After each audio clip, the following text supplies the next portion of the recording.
Sénégal, assalamu alaikum.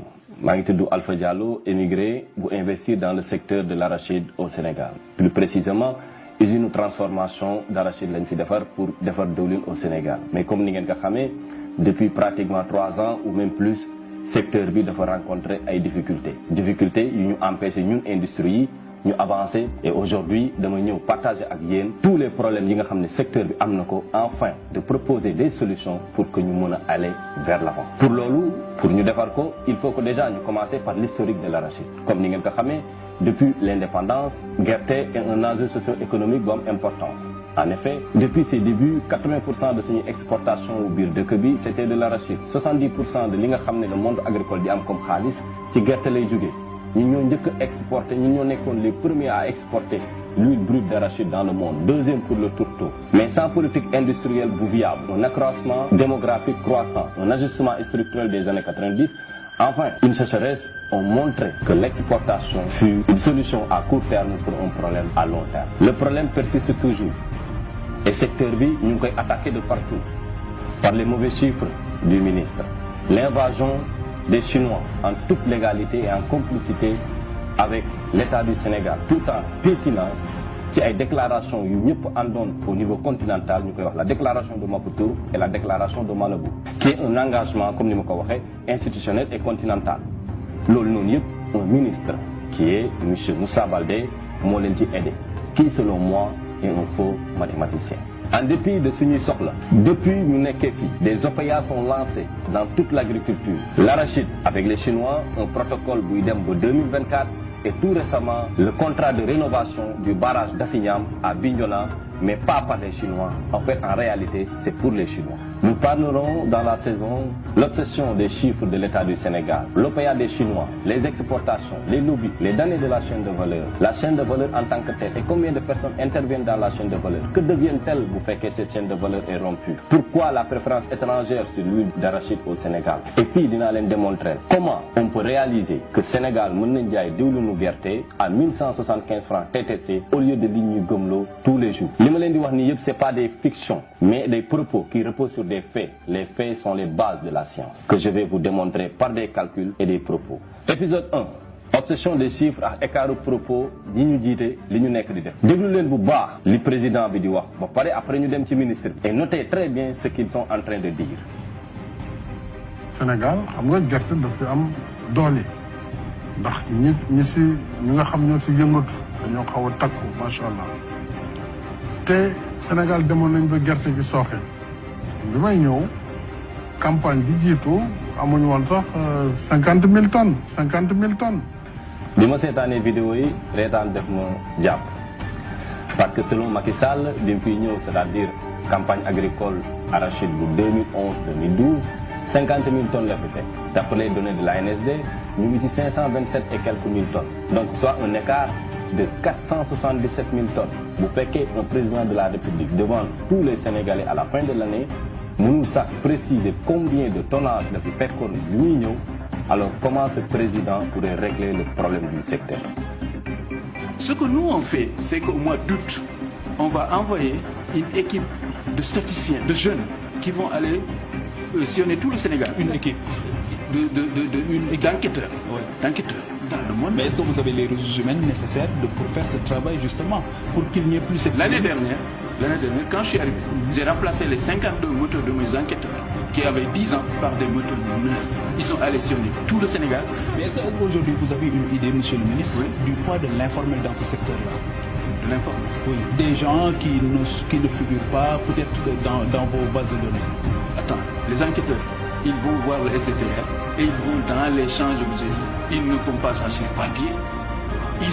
L'année dernière, ils ont visité 63 000 producteurs. D'accord. Bon, on dit le ministre Bouba, il sur une télé de la place, avec quand même devant de grands journalistes, il a donné 140 000 tonnes nous collecté en 2019.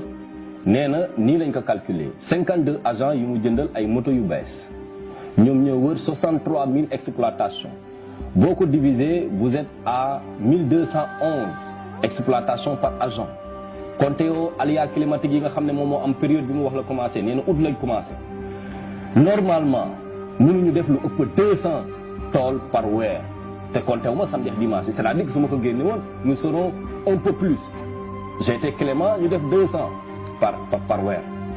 D'autant bu ñu defee 200 yi par weer on va finir à 6 mois pour am au moins résultat partiel mu door a dem bureau collecter données yi door ko agencé def ko ci papier yóbbul ko ministre bi tout ça on l'a pas calculé mais moom mois d'août septembre octobre début octobre jox nañ ñu prévision li nga xam ne moom la ñuy xaar ci gerte soit 1 400 000 tonnes. Il leur aurait fallu au moins 6 mois à ces braves agents 52 plus précisément pour que ñu mën a jox ministre bi données yu fiable pour que ñu mën ñu ko publier pour ñu xam ñaata gerte moom moo am Sénégal. Mais au lieu de ça 2 mois après la ñuy jox résultat yi. Sur ce même difficulté yi le monsieur Sall am le 31 décembre dernier pour publier ñu chiffre 50 000 tonnes bi léegi bu fekkee président bi jiite dëkk bi ak ministre bi mu chargé agriculture aujourd'hui ñoom ñëpp sur de fausses informations la ñuy basé wu pour décrire suñu agriculture comment on pourrait régler problème bi nga xam ne moom moo nekk ci secteur bi. bu ñu taxawee ci chiffre ministre bi nee na campagne agricole arachidière bu 2019-2020 am nañ 1 400 000 tonnes depuis ñëpp a ngi koy contesté ren nag nee na 1 800 000 tonnes lañ am mais nañ arrêté rek ci 1 400 000 tonnes yi pour wan ne ko vraiment ils ont faux non seulement ci seen calcul de base yi ma expliqué tantôt mais aujourd'hui si li nga xam ne moom moo génn ci dëkk bi.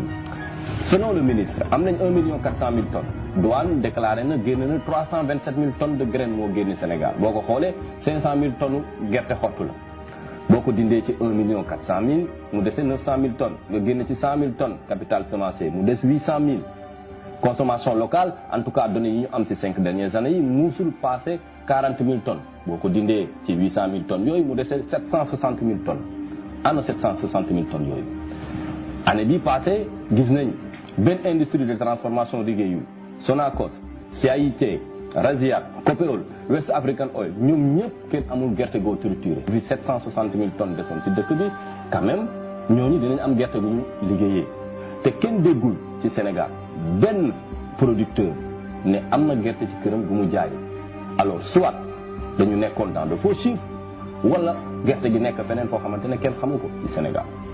À cause de ces chiffres, monsieur le ministre, ay nit yu mel ni man en 2 ans ak sama frère ont perdu pratiquement 28 millions en immobilisation. Créer suñu industrie di ñu coûter 4,8 millions de francs CFA chaque at, en tout cas pour 2019. 2020 ñu ngi nii amaguñu gerte kenn xamagul. Les Chinois sont en train d'exporter gerte Sénégal. Si sa même conséquence active nga créer une déflation, une décroissance de l'économie du Sénégal ak taux de chômage bu galopant, exode de Bawol vers Dakar si ay nit yoo xamante ne dañu am métier. nga participer directement si le phénomène Barça wala Barça nga disloquer toute la chaîne de valeur. Sénégal perte na ak yow ci 2 ans plus que li mu perte ci Covid bi en 1 an. Tant que monsieur le ministre yaa ngi am philosophie protocole bi nga jël ay OPA di ko jox les Chinois on n'aura jamais une chaîne de valeur forte.